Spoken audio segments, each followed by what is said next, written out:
24/72 channel पर। उम्मीद करता हूँ कि आप सब बहुत अच्छे होंगे, फर्स्ट क्लास होंगे, ज़बरदस्त होंगे और जो आपकी तैयारी है वो बहुत अच्छी चल रही होगी। तो प्यारे बच्चों, एक बार जल्दी से सारे साथियों से कहना चाहूँगा कि वीडियो के लिंक को कॉपी करके इसे आप अपने अपने ग्रुप में शेयर कर दीजिएगा, आप जिस भी ग्रुप में एक्टिव हो। और हम अपनी क्लास की शुरुआत करते हैं बातचीत ना करते हुए। दोस्तों, इस समय आपके लिए एक एक मिनट बहुत इंपॉर्टेंट है, एक एक मिनट आपकी लाइफ के लिए इम्पोर्टेंट है। और आप अगर समय को गवा रहे हो तो बच्चों ये ध्यान रखना, एक दिन समय आपको ऐसे ही छोड़कर चला जाएगा। आपको ये पता लगेगा बाद में जब पेपर हो जाएगा, काश उस समय पढ़ लिए होते, काश उस समय अपने सर की बात मान लिए होते, तो आज ये दिन देखना ना पड़ता। ठीक है बच्चों, तो इसलिए कहता हूँ बार बार आपसे, बातचीत मत करो, सिर्फ पढ़ाई पे ध्यान दो बच्चों। सिलेक्शन लेना है तो बच्चों कर लो मेहनत, एक बार मेहनत कर लो और सिलेक्शन ले लो। दोस्तों, आज आपको जो क्वेश्चन कराऊंगा ये ध्यान रखना, वो लोकसभा के क्वेश्चन होंगे। आज टॉपिक कौन कौन से हैं? लोकसभा, आज के क्वेश्चन लोकसभा के होंगे, राज्यसभा के होंगे, राज्यसभा के होंगे। इन दोनों से एक नंबर आपके पेपर में जरूर आएगा, एक नंबर आपके पेपर में जरूर आएगा। आर यू रेडी बच्चों? चलो भैया, सारे बच्चे तैयार हो? चले भाई, सारे बच्चे तैयार हो भाई। कल थोड़ा सा क्लास का मामला ऐसे ही रहा था, लेकिन आज की जो क्लास है वो बहुत शानदार होगी आप सबके लिए। मैं उम्मीद करता हूं कि बच्चे आप सबको आज की क्लास बहुत ही शानदार लगेगी, क्योंकि ये क्लास में बिल्कुल भी वो समय नहीं रहता कि हम आपसे बातचीत करें। सवाल नंबर फर्स्ट यही है कि जिसने अभी तक हमारी एप्लीकेशन को डाउनलोड ना किया हो वो एप्लीकेशन को डाउनलोड कर लो, जिसने चैनल को सब्सक्राइब ना किया हो वो चैनल सब्सक्राइब कर लो। और पहला क्वेश्चन आपकी स्क्रीन पर ये रहा, बातचीत मत करिए बच्चों। पहला क्वेश्चन आपको बताना है कि प्रत्यक्ष रूप से निर्वाचित सदन कौन सा है? ऐसा सदन कौन सा है जिसमें जनता द्वारा वोट किया जाता है? जनता द्वारा वोट कहां पर किया जाता है? किस सदन के लिए जनता वोट करती है? किस सदन के लिए जनता वोट करती है? जवाब दो भैया।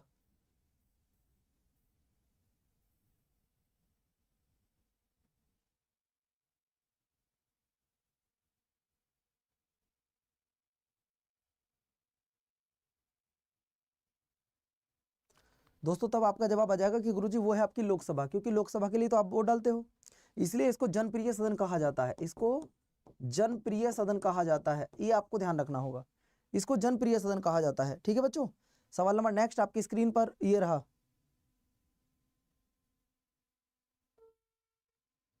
सवाल नंबर नेक्स्ट आपकी स्क्रीन पर बच्चों ये रहा, बताइए लोकसभा का प्रतिनिधित्व कौन करता है? भारत में लोकसभा किसका प्रतिनिधित्व करती है? जरा जवाब दीजिएगा बच्चों। सवाल आपको बताना है कि भारत में लोकसभा किसका प्रतिनिधित्व करती है? भारत की विधानसभाओं का, राज्य और केंद्र शासित प्रदेशों का, भारतीय जनता का, राजनीतिक दलों का?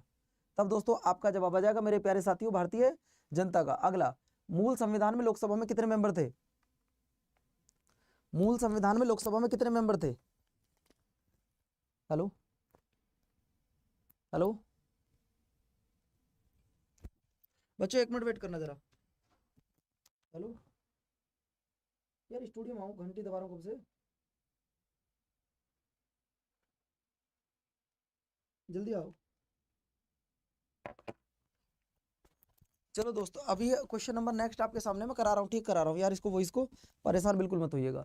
तो मूल संविधान में लोकसभा में कितने मेंबर थे? 500। कितने मेंबर थे भैया? 500 थे। अगला देखिए, 31वें संविधान संशोधन द्वारा लोकसभा में कितने मेंबर कर दिए गए?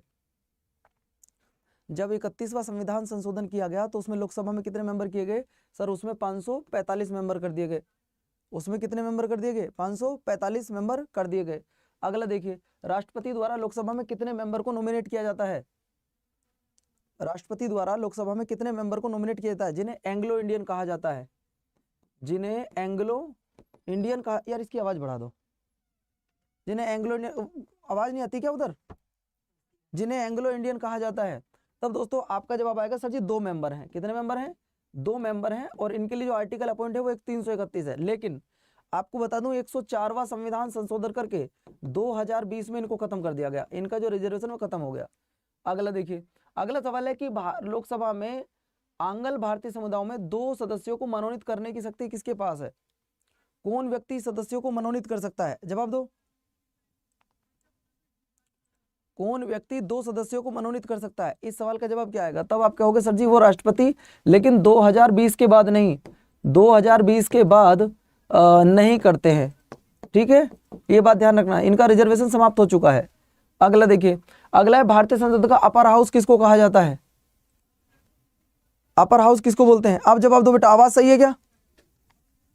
एक बार बताओ, अब ऑडियो चेक करो मोबाइल में। अपर हाउस किसको कहा जाता है? अगर मैं अपर हाउस की बात करूं सर, देखो अपर हाउस कहा जाता है राज्यसभा को, और लोअर हाउस कहते हैं, लोअर हाउस कहा जाता है बेटे किसको? अगर लोअर हाउस की बात आ जाए तो लोअर हाउस कहा जाता है लोकसभा को। किसको बोलते हैं सर जी? लोकसभा को बोलते हैं, याद रखना। अगला देखिए, राज्यसभा को स्थायी सदन कहते हैं, क्यों? अब आवाज ठीक है? आ गई? ओके। तो आपको बताना, राज्यसभा को स्थायी सदन कहा जाता है क्यों? सभी सदस्य आजीवन सदस्य होते हैं? नहीं, इसे विघटित नहीं किया जा सकता, ये भी ठीक है। कुछ सदस्य हाँ, ये भी ठीक है। तो दोस्तों बी और सी दोनों ठीक हैं। अगर मैं बात करता हूं बी और सी दोनों ही, तो यार मैं आपको बता दूं मेरे प्यारे साथियों, इसे विघटित नहीं किया जा सकता। आपको बता देना चाहता हूं, इसे विघटित नहीं किया जा सकता। और कुछ की जगह यहाँ पे क्या आएगा? 1/3 आएगा। क्या आएगा बेटे? 1/3। अगर 1/3 होता तो बी और सी दोनों होते, तो बेटे इसे आप विघटित नहीं कर सकते। B will be the right answer. आप राज्यसभा को विघटित नहीं कर सकते। सी ये तब होता जब यहाँ पे कुछ की जगह 1/3 होता। ठीक है, चलो अगला, राज्यसभा की सीटों की अधिकतम संख्या कितनी हो सकती है? राज्यसभा की सीटों की अधिकतम संख्या कितनी हो सकती है? तो दोस्तों सीटों की संख्या अधिकतम 250 हो सकती है। राज्यसभा की सीटों की जो अधिकतम संख्या हो सकती है वो बच्चों 250 हो सकती है। तो सवाल नंबर नेक्स्ट देखिएगा, वर्तमान में राज्यसभा के मेंबर कितने हैं?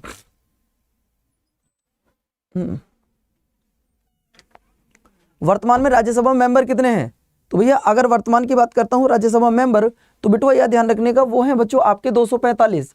कितने हैं? 245। अगला देखो, राज्यसभा के कितने मेंबर को राष्ट्रपति नॉमिनेट करते हैं? अगर राज्यसभा की बात करूं तो राज्यसभा में 12 मेंबर करते हैं, लेकिन ये 12 मेंबर किन्हीं 4 क्षेत्र से, कला, साहित्य, समाज सेवा और विज्ञान, किन्हीं 4 क्षेत्र से जुड़े होने चाहिए। सवाल नंबर नेक्स्ट देखिएगा, राज्यसभा को प्रतिनिधित्व होता है, राज्यसभा को किसका प्रतिनिधित्व मिलता है? राज्यों से भी, यूनियन टेरिटरी से भी, तो उपयुक्त दोनों से मिलता है बच्चों। अब कई बच्चे कह रहे होंगे गुरुजी बहुत तेज पढ़ाते हैं, लेकिन कई बच्चे कह रहे होंगे यार हमारा एग्जाम पास में आ रहा है, गुरुजी हमारा सही काम करा रहे हैं, हमें तेज तेज करा के कम से कम हम पेड बैच नहीं ले पाए तो क्या हुआ, कम से कम टॉपिक तो क्लियर करा रहे हैं हमारा। अगला, जिन संघ शासित प्रदेश क्षेत्रों में विधानसभाएं नहीं है होती हैं, उनके प्रतिनिधित्व किस प्रकार से चुने जाते हैं? मतलब जैसे भारत में कुल मिलाकर 8 यूनियन टेरिटरी हैं, 8 में से 2 में ही क्या है, लेजिस्लेटिव असेंबली है, तो बचे 6 दोस्तों, उनके लिए क्या होता है? विशेष निर्वाचक मंडल। अगला पॉइंट देखिए, राज्यसभा में सदस्यों का निर्वाचन किस आधार पर होता है? राज्यसभा में सदस्यों का निर्वाचन किस आधार पर होता है? तो दोस्तों आप कहोगे जिस तरीके से राष्ट्रपति का होता है, संक्रमणीय एकल संक्रमणीय मत प्रणाली। अगला, राज्यसभा के लिए प्रत्येक राज्य के प्रतिनिधि का निर्वाचन कौन करता है? पेपर में आने वाले सवाल हैं सारे, तब आप कहोगे विधानसभा के निर्वाचित मेंबर। अगले पर आओ, राज्यसभा में राज्यों का प्रतिनिधित्व किस बात पर निर्भर करता है? भैया दोनों पर निर्भर करेगा, वैसे ज्यादातर करता है राज्य की जनसंख्या, और अगर राज्य की जनसंख्या तो सबसे ज्यादा उत्तर प्रदेश के मेंबर आएंगे। अब आप देख सकते हो राज्यसभा में किस राज्य के प्रतिनिधि सबसे ज्यादा आएंगे? भाई जो राज्य सबसे बड़ा होगा। अब सबसे बड़ा राज्य कौन सा है सर जी? अगर अकॉर्डिंग टू पॉपुलेशन देखोगे तो वो उत्तर प्रदेश है, तो उत्तर प्रदेश के मेंबर ज्यादा आएंगे, और कुल मेंबर कितने आएंगे? 31 मेंबर आएंगे बच्चों, है ना। अगला देखिए, उत्तर प्रदेश से कितने मेंबर आएंगे? ये तो वही सवाल आ गया सर जी, उत्तर प्रदेश से मात्र 31 मेंबर आएंगे। अगला देखिए, अगला सवाल है, भारत के उपराष्ट्रपति की स्थिति की तुलना किस देश के उपराष्ट्रपति से की जाती है? भारत के उपराष्ट्रपति की तुलना किस देश के उपराष्ट्रपति से की जाती है? तो तब आपका जवाब आएगा अमेरिका। अगला देखिए, उपराष्ट्रपति पद की जो अर्हता है वो किस क्या संबंध में क्या सही नहीं है? वह भारत का नागरिक हो, क्या सही नहीं है? वह भारत का नागरिक हो, ठीक है, वह कम से कम 35, ठीक है, राज्यसभा का सदस्य चुने जाने की योग्यता रखता हो, राज्यसभा का सदस्य चुने जाने की योग्यता रखता हो, ये सही नहीं है बच्चों। वह योग्यता रखता हो, बस सदस्य नहीं होना चाहिए, है ना, और वो कभी भी राज्यसभा का सदस्य नहीं होता है दोस्तों। अगला, उपराष्ट्रपति कौन होते हैं, जरा बताएंगे आप मुझे, उपराष्ट्रपति कौन होते हैं? अगर मैं उपराष्ट्रपति की बात करूं तो क्या वो लोकसभा का सदस्य होता है, क्या वो राज्यसभा का सदस्य होता है? सर आप कहोगे मेंबर तो वो होते ही नहीं है, ना लोकसभा का ना राज्यसभा का, है ना, वो मेंबर तो होते ही नहीं है। अगला देखिए, उपराष्ट्रपति के संबंध में आज मैंने आपको पहले लोकसभा कराई, फिर राज्यसभा कराई, अब उपराष्ट्रपति करा रहा हूँ, फिर राष्ट्रपति कराऊंगा। ऐसे सवाल पेपर में आएंगे तो वो सारे टॉपिक वाइज आपको क्लियर करा रहा हूँ। देखो इस क्लास को तेज कराने का मतलब क्या है, आप पेड बैच नहीं ले पाए, बहुत बच्चे हैं जो पेड बैच नहीं ले पाए, अब उनको टॉपिक वाइज में क्वेश्चन करा रहा हूँ। और वो टॉपिक वाइज इसीलिए करा रहा हूँ ताकि उनको सिलेक्शन लेने में आसानी मिले, है ना। यहाँ देखिए भैया, अगर मैं उपराष्ट्रपति की चर्चा कर रहा हूँ तो आर्टिकल 63 में है, इसका पद जो है वो हमने अमेरिका से लिया है। वह लोकसभा का पदेन अध्यक्ष होता है, गलत है मामला। वह राज्यसभा का पदेन अध्यक्ष होता है। वह लोकसभा की लोक सेवा समिति का अध्यक्ष, वह रेड क्रॉस, अरे भैया सारे गलत है बी को छोड़कर, ठीक है, क्योंकि वह क्या होता है, लोकसभा से उसका कोई मतलब नहीं होता, राज्यसभा का सभापति होता है बस। अगला देखिए, राज्यसभा की बैठकों का सभापति कौन होता है। दोस्तों जो भी हमारे देश के उपराष्ट्रपति होंगे, जो भी हमारे देश के उपराष्ट्रपति होंगे वही राज्यसभा के हमेशा क्या होंगे बच्चों, वही हमेशा उपराष्ट्रपति जो होंगे वो हमेशा राज्यसभा के सभापति होंगे। ये बात तुम्हें याद रखना है। नेक्स्ट सवाल आपकी स्क्रीन पर ये रहा, उपराष्ट्रपति का चुनाव कराने वाला निर्वाचक संस्था में कौन कौन होते हैं। अब जरा ना बताना भाई, राष्ट्रपति और उपराष्ट्रपति के चुनाव में कौन कौन वोट डालते हैं, सवाल ये है। राष्ट्रपति या उपराष्ट्रपति के चुनाव में वोट कौन कौन डालते हैं ये आपने बताना है। तो सर आप कहोगे कि संसद के दोनों सदनों के सदस्य है, इलेक्टेड भी और नॉमिनेट भी, दोनों मेंबर वोट डालते हैं, चाहे इलेक्टेड हो या फिर नॉमिनेट हो, दोनों वोट डालते हैं। अगला देखिए, अगर उपराष्ट्रपति बनना चाहते हो तो अधिकतम आयु कितनी होनी, देखिए न्यूनतम तो 35 वर्ष है, लेकिन अधिकतम कितनी होनी चाहिए, सवाल ये है अधिकतम आयु कितनी होनी चाहिए ये आपको बताना है।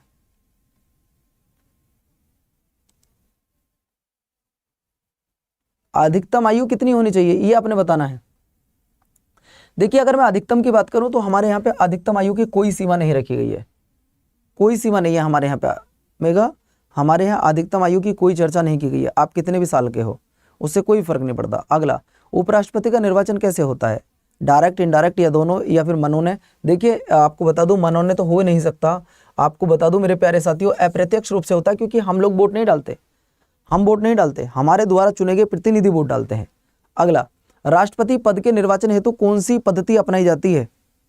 तो दोस्तों ये तो आपको मैं बहुत देर पहले अपना चुका हूँ, राष्ट्रपति हो, उपराष्ट्रपति हो या राज्यसभा के सदस्य हो, इन सब के लिए एकल संक्रमणीय प्रणाली अपनाई जाती है। अगला सवाल देखिए, सवाल नंबर नेक्स्ट, आपको बताना है कि उपराष्ट्रपति पद के उम्मीदवार का नामांकन को निर्वाचक मंडल के कम से कम कितने सदस्य द्वारा प्रस्तावित करना आवश्यक होता है। भाई अगर आप राष्ट्रपति, हाँ लाइव हूं यार, लाइव हूं मेरे बच्चों, 2:53 हो चुकी है, मैं आप सबके सामने लाइव हूं, 872 बच्चे देख रहे हैं। और बताओ कैसे बोलूं आपसे, आपको फिर से बता रहा हूं भाई कम से कम कितने मेंबर होने चाहिए, भैया 20 मेंबर होने चाहिए, लेकिन यहाँ राष्ट्रपति होते तो 50 आंसर होता। अगला देखो, अगला सवाल क्या कहता है, उपराष्ट्रपति द्वारा, ये तो मैं अभी बता के आया यार, 20 मेंबर अभी तो बताया, ये दोबारा क्यों आ गया। भारत के राष्ट्रपति की तुलना निम्नलिखित में से किस देश किससे करना सर्वाधिक उचित रहेगा। अब तक तो हम उपराष्ट्रपति की चर्चा कर रहे थे, अब आ जाओ बच्चों राष्ट्रपति पर। भारत के राष्ट्रपति की जो तुलना है वो किस देश के राष्ट्रपति से करना सही रहेगा, तब आपका जवाब आ जाएगा ब्रिटेन के सम्राट से। अगला, भारत में कार्यपालिका का अध्यक्ष हमेशा कौन होता है, who is the head of the executive in India. Bharat में कार्यपालिका का अध्यक्ष कौन होता है, बोलो भैया।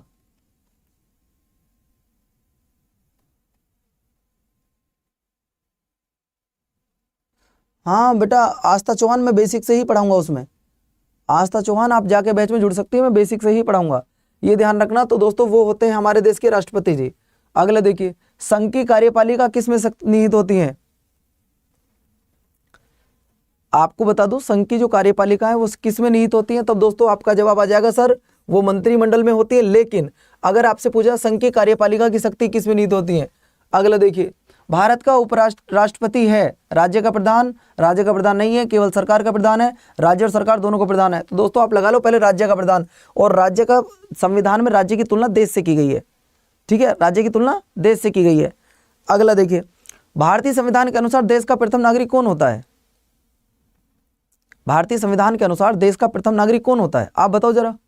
सीजल, रोहित, मोहित, विनोद, कल्याणी, विचार, कंचन, निर्मला, अभय, लव, मोहित, विनोद, सुखपाल, अमित।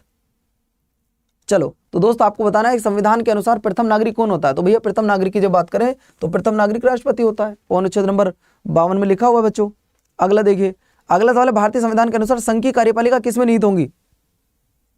संघ की कार्यपालिका, तो बेटे संघ की कार्यपालिका होंगे आपके राष्ट्रपति में, अनुच्छेद नंबर 53 में।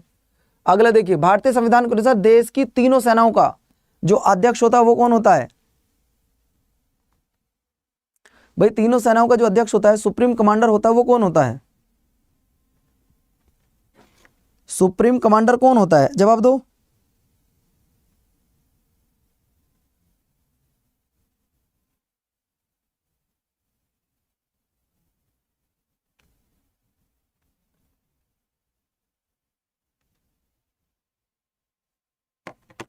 सुप्रीम कमांडर कौन होता है? तो दोस्तों सुप्रीम कमांडर की अगर बात करूं तो वो राष्ट्रपति होते हैं। अगला देखिए, भारत का राष्ट्रपति होता है, भारत का राष्ट्रपति होता है तो मेरे प्यारे साथियों राज्य का संवैधानिक अध्यक्ष।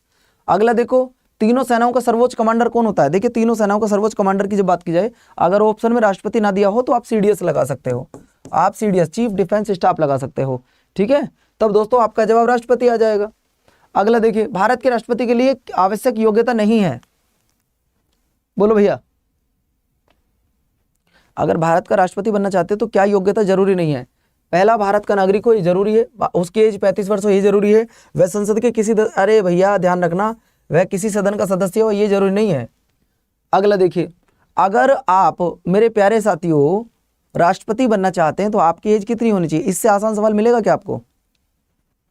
अगर आप राष्ट्रपति बनना चाहते हैं तो कितनी एज होनी चाहिए? क्या इससे आसान सवाल मिलेगा? सर नहीं मिलेगा, आंसर 35 वर्ष। अगर आप राष्ट्रपति बनना चाहते हैं तो एज 35 वर्ष होनी चाहिए। अगला देखो, राष्ट्रपति पद के लिए रिटायरमेंट की एज कितनी है? सर हमारे यहाँ पे इंडिया में कोई रिटायरमेंट एज की नहीं है, हमारे यहाँ कोई रिटायरमेंट एज नहीं है। अगला सवाल देखिए, अगला सवाल है राज्य की कार्यपालिका की शक्ति किसमें निहित होती है? अब बच्चों यहाँ से आगे मैं आपको कल पढ़ाऊंगा, इसकी पीडीएफ आप टेलीग्राम पे आके ले लेना बेटे, इसकी पीडीएफ जो हमारा एसएससी वाला टेलीग्राम है उस पर आके ले लेना। 15 मिनट में आपको लगभग 40-50 क्वेश्चन कराए हैं, राष्ट्रपति, लोकसभा और राज्यसभा, ये 3 पॉइंट आज ध्यान से सुनो। मैंने आज आपको लोकसभा के क्वेश्चन कराए हैं, लोकसभा प्लस राज्यसभा, लोकसभा राज्यसभा और राष्ट्रपति प्लस उपराष्ट्रपति, ये आज मैंने आपको क्वेश्चन कराए हैं। ये तुम्हारा होमवर्क है, जो भी सबसे पहले 5 बच्चे जवाब देंगे उनका मैं कल नाम लूंगा, जो भी सबसे पहले 5 बच्चे मुझे होमवर्क के रूप में इसका जवाब देंगे। ये बताओ 15 क्लास हुई है 17 मिनट की, 17 मिनट की क्लास में 4 टॉपिक के क्वेश्चन मैं आपको करा दिए, तो कैसा लगा आपको? कैसा लगा बच्चों आपको? ये बहुत ईजी क्वेश्चन है, लेकिन जब तक ईजी नहीं करोगे हार्ड क्वेश्चन कैसे करोगे? फिर आप पहले ईजी तो करना सीखो, गेम ओवर। और बच्चों आपको एक बात और बता दूं, अगर आप लोग थ्योरी पढ़ना चाहते हैं, अगर आप लोग थ्योरी पढ़ना चाहते हैं तो रेलवे अड्डा पर, रेलवे अड्डा 24/7 यूट्यूब चैनल पर बच्चों आज शाम 5 बजे मेरी क्लास होगी, आज शाम 5 बजे मेरी क्लास होगी, आप वहां के 5 बजे मेरी क्लास देख सकते हैं, ठीक है। तो मेरे प्यारे बच्चों सेशन कैसा लगा? मात्र 17 से 18 मिनट का ये सेशन था, आपको अच्छा लगा होगा ऐसी मैं उम्मीद करता हूँ। आज शाम को 5 बजे टॉपिक आपको पढ़ाऊंगा जिसमें मैं थ्योरी कराऊंगा, और आप लोग जरूर आइएगा। और ये सेशन विशेषकर उन बच्चों के लिए है जो कोई पेड बैच ना ले पाया हो, इस क्लास में हम कोई पेड बैच की बात नहीं करते हैं, ठीक है। चलो तो दोस्तों कोई पेड बैच अब की बात ही क्या करनी, इसमें ये 20 मिनट का हमारा सेशन होता है। बस एक बात कहना चाहूँगा, अगर कोई बच्चा आज थ्योरी पढ़ना चाहता है तो रेलवे अड्डा पर शाम को 5 बजे जुड़ सकता है। रेलवे अड्डा पर कौन सी क्लास है मैं दिखा दूँ एक बार आपको, देखो बच्चों मैं एक बार दिखा देता हूँ आपको कौन सी क्लास है।